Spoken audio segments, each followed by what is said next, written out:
నమస్తే అండి, welcome back to my channel Sunitha Kandakatla. నిన్న యాక్చువల్గా నాకు ఆ బిగ్ బాస్ చూసిన తర్వాత నాకు ఆ రివ్యూ కూడా చెప్పాలనిపించలేదండి. చాలా బోరింగ్ అనిపించింది. ఆ నాగార్జున గారు ఎంత సున్నితంగా అందరినీ తిట్టారు. ఇప్పుడు ఒక్కొక్క టాస్క్లో ఒక్కొక్కసారి ఒక్కొక్క ఈ ఎవరైతే సంచాలకులు ఉన్నారో తప్పులు చేస్తూనే ఉన్నారు, కావాలని తప్పులు చేస్తున్నారు. ఇప్పుడు ఫ్లోరా అనింది, అది నేను పవన్ని తీసేయడం వల్ల అది అందరికి మిగతా వాళ్ళకి బెనిఫిట్ అవుతుంది ఆ వాటర్ టాస్క్లో. అట్లా ప్రతి టాస్క్లో వాళ్ళు ముందు తప్పు చేసేయడం సంచాలకు, ఆ తర్వాత సండే రోజు వచ్చి సారీ నేను అలా అనుకోలేదు అని చెప్తుంటే నాగార్జున గారు ఏమనకపోవడం, ఇంకా దానికి మనం దాని గురించి మనం డిస్కస్ చేసుకోవడం అనవసరం అనిపించింది నాకు. ఎందుకంటే ఒకవేళ అలా ఇప్పుడు భరణి గారు ఉన్నారు, భరణి గారు శ్రీజాన్ తోసేశారు ఆ బెడ్ టాస్క్లో. శ్రీజాన్ తోసేయడం అనేది ఫెయిర్ కాదని అనుకున్నారు. అది కాకుండా క్లియర్గా పవన్ పడకముందే భరణి గారు కింద పడ్డారు. అక్కడ కూడా సంచాలక్ తప్పుగానే చెప్పారు. భరణి గారు తర్వాత అవును నేను రాంగ్ డెసిజన్ తీసుకున్నాను అట్లా అని అన్నారు. అప్పుడు వాళ్ళకి గోల్డెన్ స్టార్ ఇవ్వకుండా వాళ్ళకి బ్లాక్ స్టార్ ఇచ్చి ఉండాల్సింది. అప్పుడు కదా భయం అనేది ఉంటుంది నెక్స్ట్ గేమ్లో. ఫెయిర్గా సంచాలక్ కానీ ఇప్పుడు ఆడేవాళ్ళు కానీ ఫెయిర్గా ఉండాలనేది. ఇప్పుడు రీతు వాళ్ళు ఉన్నారు, ఆ బెలూన్ టాస్క్లో కావాలని అమ్మాయి పక్కన పెట్టి ఆ గేమ్ అంతా పాడు చేసింది. దానివల్ల సంజన వాళ్ళు గేమ్ డిస్టర్బ్ అయింది, ఫెయిర్గా ఆడిన వాళ్ళ గేమ్ డిస్టర్బ్ అయింది. అలా ప్రతి ఒక్క టాస్క్లో ఫ్లాస్ ఉన్నాయి. ప్రతి ఒక్క టాస్క్లో ఇదే ఇబ్బంది జరిగింది. అయినా సరే నాగార్జున గారు ఏమనలేదు, వాళ్ళందరికీ మళ్ళీ గోల్డ్ స్టార్సే ఇచ్చారు. అలా తప్పు చేసిన వాళ్ళకి పనిష్మెంట్గా బ్లాక్ స్టార్ ఇచ్చిండుంటే బాగుండేది. నాకు అందుకే నిన్న పెద్ద రివ్యూ దాని మీద పెద్ద డిస్కస్ చేయాలని కూడా అనిపించలేదు. కానీ ఇవాళ ఇంట్రెస్టింగ్గా ఉంది. ఇవాళ వైల్డ్ కార్డ్ ఎంట్రీస్ వచ్చారండి. దివ్యల మాధురి గారు వచ్చారు, అది పికిల్స్ చిట్టి పికిల్స్ వాళ్ళు వచ్చారు, గౌరవ్ వచ్చాడు టీవీ సీరియల్స్ నుంచి, నిఖిల్ నాయర్ వచ్చాడు, సాయి వచ్చాడు, తర్వాత అమ్మాయి ఆయేష వచ్చింది. 6 వైల్డ్ కార్డ్ ఎంట్రీలో వచ్చారండి. కానీ ఇప్పుడు ఫ్లోరాని తీస్తారు. ఇప్పుడు ఫ్లోరాని ఎలిమినేషన్ వచ్చేసరికి ఫ్లోరాని రీతుని కాంపిటీషన్ అంటే వాళ్ళిద్దరిలో కంపేర్ చేస్తే ఎవరు బెస్ట్ అని హౌస్మేట్స్ని అడిగితే అన్యాయం అండి నాకు. అంటే ఇప్పుడు ఫ్లోరా తనకి ఇచ్చిన పని చేస్తుంది, తన ఆట తను ఆడుతుంది. అంటే ఇప్పుడు ఇప్పుడు అంటే రీతులాగా రాసుకొని పూసుకొని తిరగలేదన్నా వీళ్ళెవరికి నచ్చలేదండి, ఫ్లోరాని తీస్తారు. రీతుని ఆడట్లేదు అని నేను అనట్లేదు, అమ్మాయి గేమ్స్ పరంగా 100% ఇస్తుంది కాదనట్లేదు, మన బిహేవియర్ కూడా కౌంట్స్ కదా. ఫ్లోరా ఎందుకు ఫ్లోరాని ఎలిమినేట్ చేశారో నాకు అర్థం కాలేదు. మరి ఓటింగ్ పరంగా చేసి మళ్ళీ హౌస్లో అందరిని అడిగి ఓటింగ్ ప్రకారంగానే ఫ్లోరాని తీసేస్తున్నామన్నారు. ఎందుకో ఫ్లోరా వెళ్ళడం నాకు అంత ఫెయిర్ అనిపించలేదు. అంటే ఎవరో ఒకరు వెళ్ళాలి, కానీ ఇద్దరిలో కంపారిజన్ వచ్చినప్పుడు ఫ్లోరానే వేస్టా రీతు కన్నా అనేది నాకు కొంచెం డౌట్ అనిపించింది. రీతు బాగా ఆడుతుంది కాదనట్లేదు, కానీ అంత తొండి ఆట, అంత చీటింగ్, ప్రతిదీ ఓవర్ దాన్ని ఏమంటారు స్ట్రాటజీస్ అని తప్పుగానే ఆడుతున్నారు ఎప్పుడు. సరే ఫ్లోరా గారు ఫస్ట్ ఎలిమినేషన్ అయ్యారండి, కానీ శ్రీజాన్ తీసేయడం అనేది చాలా అన్యాయం అండి. పాపం అమ్మాయి ఎంత బాగా ఆడుతుంది అంటే గేమ్స్ వరకు వచ్చేసరికి తన ప్రాణం పెట్టి ఆడుతుంది. ఆ అమ్మాయిని వైల్డ్ కార్డ్ ఎంట్రీ వాళ్ళు వచ్చి గేమ్స్ పెట్టి ఇది అంటే నిజంగానే బిగ్ బాస్ చరిత్రలో అంటే ఇది డిఫరెంట్గా, అంటే ఈ సీజన్ అంతా నిజంగానే డిఫరెంట్గా ఉంది.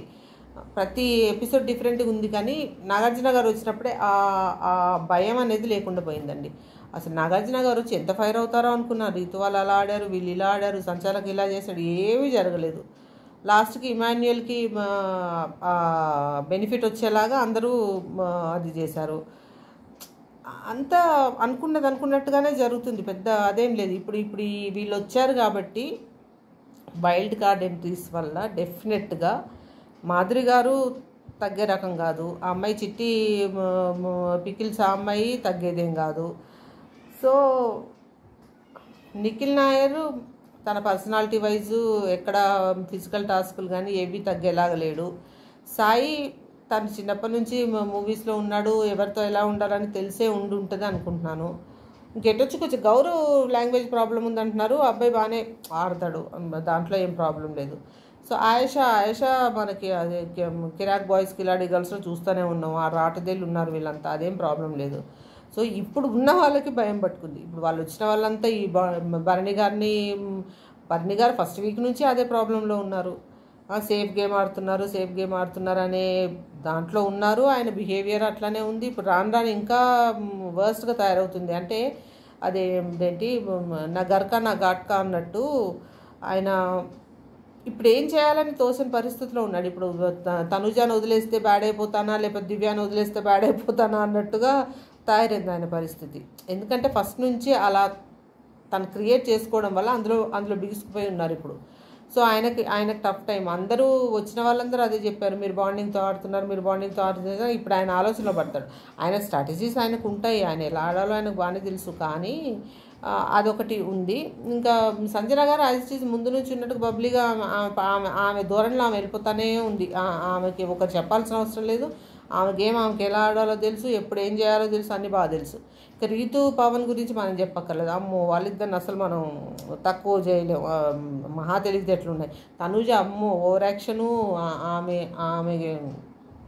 ఇంకేమనంటే ఏడ్చేస్తుంది, ఏడ్చి గెలుస్తుంది అంటారు చూడండి, అట్లా ఆమెకి ఏం ప్రాబ్లం. ఇప్పుడు సో అందరూ ఆల్రెడీ ఉన్నవాళ్ళు బాగానే ఆడుతున్నారు ఇప్పటివరకు ఉన్న వాళ్ళు, అదేం ప్రాబ్లం. ఇప్పుడు వచ్చిన వాళ్ళు ఎలా వీళ్ళతో మింగిల్ అవుతారు, వచ్చిన వాళ్ళు వీళ్ళని ఎలా ఆడిస్తారు, లేకపోతే వీళ్ళు వాళ్ళని ఎలా ఆడిస్తారు అనేది ఇప్పుడు మనకు ఉంటుంది. కాకపోతే శ్రీజ వెళ్ళడం అనేది కొద్దిగా ఎందుకో, అమ్మాయి బాగా ఆడుతుంది పాపం. కానీ అమ్మాయి స్టేజ్ మీదకి వెళ్ళిన తర్వాత కూడా చాలా ధైర్యంగా చెప్పింది, ఇప్పుడు వీళ్ళు వైల్డ్ కార్డ్ వాళ్ళు ఎవరో వచ్చి నన్ను తీసేస్తారు, నేను ఆడియన్స్ నన్ను తీసేయలేదు అని. అమ్మాయిని ఏదైనా సీక్రెట్ రూమ్లో ఏదైనా పెట్టి పంపిస్తే బాగుండు, అప్పుడు కొంచెం ఇంట్రెస్టింగ్ ఉంటుంది గేమ్. అలాంటి వాళ్ళు ఒకరు ఉండాలి. అంటే ఇప్పుడు వీళ్ళు వచ్చిన వాళ్ళంతా పెద్ద నోరున్న వాళ్ళలాగానే ఉన్నారు. ఎక్కడ శ్రీజ ప్లేస్ని బాగానే భర్తీ చేసేలాగా ఉన్నారు. సో చూడాలి ఇప్పుడు రేపు గేమ్స్ ఎట్లా ఉంటాయి. ఇంత జనం ఉన్నారు. ఇప్పుడు 6 కొత్త వాళ్ళు వచ్చారు, పాత వాళ్ళే కొట్టుకొని వస్తున్నారు. ఇప్పుడు కొత్త వాళ్ళు 6 గట్టి పోటీ ఇచ్చేలాగానే కనిపిస్తున్నారు. సో రేపు మళ్ళీ అంటే ఇదివరట్లాగా అంటే మన రెగ్యులర్ బిగ్ బాస్ లాగా నామినేషన్స్ అనేవి ఉంటాయా, లేకపోతే మళ్ళీ మొన్న లాస్ట్ 2 వీక్స్ నుంచి జరుగుతున్నట్టు టాస్కులు పెట్టేసి అందులోంచి ఒకరిని తీసి వాళ్ళని మళ్ళీ క్యాప్టెన్స్ కంటెండర్లుగా చేసి వాళ్ళకి ఇట్లా చేస్తారా అనేది మనం చూడాలి. సో ఈ నెక్స్ట్ అంటే ఇప్పుడు కమింగ్ వీక్ రేపటి నుంచి ఇంట్రెస్టింగ్గా ఉంటుందని నేను అనుకుంటున్నాను. చూద్దామండి. కానీ శ్రీజ ఒకటి ఉండుంటే బాగుండు, ఫ్లోరా శ్రీజాలు ఉండుంటే బాగుండు. డబుల్ ఎలిమినేషన్ చేస్తారు. శ్రీజ డిజర్వింగే యాక్చువల్గా. ఇప్పుడు అమ్మాయి లేకపోతే ఆర్గ్యుమెంట్స్ లేవు. అంటే తను వాయిస్ పెట్టేది ఎక్కడ ఏది జరిగినా, అంటే ఒక్కొక్కసారి అతే అనిపించినా కూడా తన ఏ పాయింట్ చెప్పాలనుకున్నా భయపడకుండా చెప్పేది ఆ అమ్మాయి. సో అదొకటి మిస్ అవుతాము. ఏదైనా సీక్రెట్ రూమ్లో ఉంటుందేమో చూడాలి, చెప్పలేం. మనకు అంత ఐడియా లేదు దాని గురించి. కానీ ఇప్పుడు వచ్చిన కంటెస్టెంట్స్ అంతా బాగానే సెలెక్ట్ చేసుకొని వచ్చారండి. ఇప్పుడు ఉన్నవాళ్ళు కూడా బాగానే ఆడుతున్నారు అందరూ. ఇప్పుడు నెక్స్ట్ రేపటి నుంచి జరిగేది ఇంట్రెస్టింగ్ ఉంటుంది. నాకు నిన్న అస్సలు ఇంట్రెస్టింగ్ అనిపించలేదండి. నిన్న నాగార్జున గారు వచ్చి నార్మల్గా అనిపించింది. అంటే ఇప్పుడు ఆ భయమే లేదు. ఇప్పుడు మన హిందీ బిగ్ బాస్ షోలో చూడండి, సల్మాన్ గారు వస్తున్నారని అంటే భయపడతారు వాళ్ళు కంటెస్టెంట్లు. ఆయన అంత గట్టిగా మాట్లాడతారు. నాగార్జున గారు ఐ లవ్ యూ, నాగార్జున గారు మీ డ్రెస్ బాగుంది అని చెప్పి మాట్లాడతారు. అంత ఉంది. అంటే ఇప్పుడు ఆ హోస్ట్ వస్తున్నారనే ఒక భయం కానీ, లేకపోతే ఆయన వచ్చి ఏమన్నా అంటారేమో అనే భయం కానీ, ఆటల్లో ఫౌల్ చేస్తే ఏమన్నా అంటారని భయం కానీ, దానికి ఏమైనా పనిష్మెంట్స్ ఉన్నాయని భయం కానీ ఏమీ లేదనమాట. చాలా విచ్చలవిడిగా తప్పులు చేసేయచ్చు. సాటర్డే సండే రోజు సారీ చెప్పొచ్చు అనే కాన్సెప్ట్లో ఉన్నారు ఇప్పుడు ప్రస్తుతం జరుగుతున్న ఇన్ని రోజులు జరుగుతున్న దాంట్లో. ఎక్కడ ఏమీ లేదు. సో నాకు నేను అదే అనిపించింది. అందుకే నాకు పెద్ద దానిపైన రివ్యూ ఇవ్వాలని కూడా అనిపించలేదు, ఎందుకంటే మన ఒపీనియన్ కూడా అనవసరం అనిపించింది. సో ఇవాళ చూసి మనకి రేపటి నుంచి ఇంట్రెస్టింగ్గా ఉంటుందని నాకు డెఫినెట్గా అనిపిస్తుంది. ఎందుకంటే ఇంకా 66 రోజులు ఉన్నాయి, 65-66 రోజులు ఉన్నాయి. కాబట్టి ఇక ముందంతా ఇంకా టఫ్గా ఉండబోతుంది. రాను ఇంకా ఒక టాస్క్ కన్నా ఒక టాస్క్. ఈసారి అయితే అంటే ఇవి పెట్టడం, గేమ్స్ పెట్టడం అనేది, ఇప్పుడు ఈ వైల్డ్ కార్డ్ రావడం అనేది, వైల్డ్ కార్డ్ వల్ల ఒకరు ఎలిమినేట్ అవ్వడం అనేది, ఇవన్నీ డిఫరెంట్గానే ఉన్నాయి. ఇప్పుడు అంటే రెగ్యులర్ మన బిగ్ బాస్ షో ఇదివరకు ఉన్న సీజన్స్ కన్నా ఇది కొంచెం డిఫరెంట్గా ఉంది. ఇక ముందు ఇంకెట్లా ఉంటుందో రేపు మళ్ళీ మనం రివ్యూలో కలుసుకుందామండి. థ్యాంక్ యూ సో మచ్ అండి. మా రివ్యూ కనుక మీకు నచ్చినట్టయితే ప్లీజ్ లైక్ చేయండి, షేర్ చేయండి, సబ్స్క్రైబ్ చేయండి మీ ఫ్రెండ్స్కి. 10 to 12 minutes చెప్తున్నానండి రివ్యూ. ఇది కొంచెం ఫస్ట్ నుంచి ఎండ్ వరకు మిస్ కాకుండా చూడండి. థ్యాంక్ యూ సో మచ్ అండి.